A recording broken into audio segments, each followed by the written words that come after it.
Hey there! So, we got a bit of a problem to tackle today. Imagine you're working with a spreadsheet, but you're forced to use Calc instead of Excel. Tragic, I know. The task at hand involves counting how many subgroups in each group work in a particular year based on their work hours.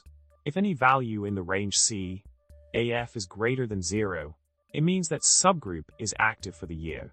We need a neat way to calculate this without getting lost in a sea of nested formulas. Now, let's dive into the solution.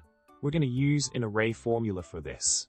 It starts by defining various ranges like the hours worked and the group and subgroups. By cleverly manipulating these arrays and using functions like mult, filter, and unique, we're able to extract the information we need. The final part involves some advanced techniques like using frequency and index to get the subgroup counts for each group. It's a bit of a dance, but it gets the job done efficiently. And remember, when you apply this formula, make sure to use Ctrl+Shift+Enter on Windows or Command+Shift+Enter on Mac. To wrap things up, we've successfully cracked the code on counting active subgroups within each group for a particular year. The formula may look complex, but trust me, it's an elegant solution to a tricky problem.